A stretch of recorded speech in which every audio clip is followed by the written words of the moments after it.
Seigneur répondit. Ce sont ceux qui se sont remariés alors que leur partenaire d'alliance vivait encore. Ce sont ceux qui ont épousé des divorcés, méprisant ma parole. Aussitôt, je vis un homme crier d'une voix qui transperçait l'air. Ses chaînes étaient serrées et les flammes l'encerclaient sans cesse. Les yeux remplis de tourments, il me regarda et cria. Je l'aimais. Je voulais seulement une famille. Pourquoi suis-je ici? Mais même en criant, le feu consumait ses lèvres et des vers rampaient sur sa chair, la dévorant sans jamais l'achever. Il pleurait amèrement. On m'a dit que ce n'était pas un péché. On m'a dit que Dieu comprendrait. À côté de lui, se trouvait une femme, le visage tordu par l'agonie. Elle se frappait la poitrine et gémissait. Je pensais que la bénédiction de l'Église suffisait. J'ai épousé un homme qui avait divorcé de sa femme, et je me suis dit, Dieu est sûrement miséricordieux. Mais me voici, condamné pour l'éternité. Ces paroles m'ont profondément bouleversé. Je vis que tous deux avaient vécu ce que beaucoup sur terre appelleraient une vie chrétienne ordinaire. Ils allaient à l'église, ils chantaient des cantiques, ils pensaient être en sécurité. Mais la vérité leur fut révélée trop tard. Aux yeux de Dieu, ils vivaient dans l'adultère. Tout autour d'eux, d'autres âmes élevaient leur voix. Chaque cri portait le même message: tromperie, ignorance et regret. Certains hurlaient: nos pasteurs ne nous ont jamais avertis. D'autres pleuraient: nous avons lu les Écritures, mais nous les avons ignorées. Nous avons choisi le confort plutôt que la vérité. Alors le Seigneur me dit: vois-tu avec quelle légèreté les hommes traitent ce que j'appelle saint? Vois-tu comme ils piétinent mon alliance? Le monde les applaudit, mais mon jugement ne change pas. Le mariage n'est pas une idée humaine. Il vient de moi. Et nul ne le profanera sans être exclu de mon royaume. Pendant qu'il parlait, je vis des démons se moquer de ces âmes. Ils dansaient autour d'elle en chantant. Nous vous avons trompés. Nous avons aveuglé vos yeux. Vous avez cru que Dieu était comme un homme, mais maintenant vous êtes à nous pour toujours.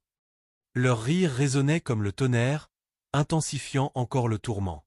Je pleurais amèrement. Mon cœur se brisait pour ces âmes.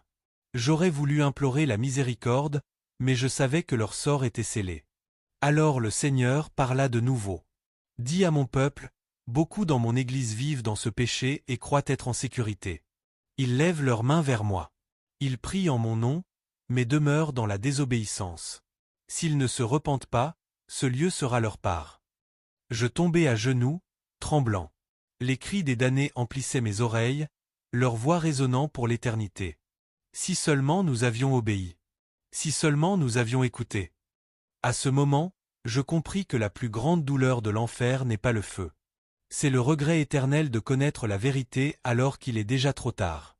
Alors que je restais tremblant dans ce lieu de tourment, entouré des cris des perdus, la voix du Seigneur s'éleva au-dessus des flammes. Ce n'était ni comme les hurlements des damnés, ni comme le rire moqueur des démons. C'était une voix d'autorité absolue, sainte, pure et terrifiante. Chaque mot portait le poids de l'éternité. Ma parole est éternelle, déclara le Seigneur. Mon alliance ne change pas. Le mariage n'est pas un contrat humain, mais une alliance établie par moi. Quand j'unis deux personnes, c'est scellé devant le ciel.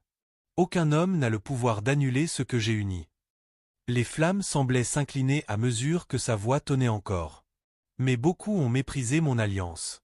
Ils divorcent pour leur confort, pour une offense, pour la convoitise, pour la cupidité. Et ensuite ils en prennent un autre comme si j'étais aveugle. Ils disent: Dieu comprendra. Il est miséricordieux.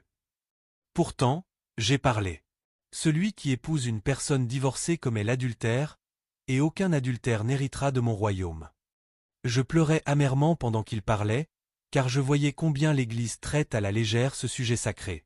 Dieu poursuivit. Mon peuple périt parce qu'il préfère l'opinion des hommes à ma parole. Ils suivent des prédicateurs qui tordent les Écritures pour leur plaire. Ils appellent rébellion liberté et compromis grâce. Mais je suis un Dieu saint. Sans la sainteté, nul ne me verra. Les cris des âmes s'élevaient plus fort, comme pour confirmer ces paroles. Puis le Seigneur dit: avertis-les. Dis-leur que je ne me laisse pas tromper. Ce qu'ils sèment, ils le récolteront. S'ils brisent l'alliance et refusent de se repentir, leur part sera ici dans le feu éternel. Mon esprit tremblait violemment. Je compris alors que ce n'était pas un débat, ni une question de doctrine. C'était un décret sorti de la bouche même de Dieu. Et ces dernières paroles résonnèrent comme le tonnerre dans mon âme. Le mariage est saint. Mon alliance est éternelle. Avertis-les, car le temps est court. Quand la voix du Seigneur cessa de parler, je sentis le sol sous moi trembler violemment. Les flammes qui m'entouraient commencèrent à s'estomper, et les cris des perdus devinrent lointains, comme si j'étais tiré vers le haut à grande vitesse. C'était comme si une main puissante avait saisi mon esprit et m'avait sorti du gouffre. La chaleur étouffante commença à s'alléger. L'odeur suffocante du soufre et de la chair brûlée s'affaiblit. Lentement, l'obscurité fit place à une faible lumière. Puis, soudain, je haletai. Mes yeux s'ouvrirent. J'étais de retour dans ma chambre, allongé sur mon lit, trempé de sueur. Mais je n'étais plus le même. Tout mon corps tremblait de manière incontrôlable. Je pleurais à haute voix, incapable de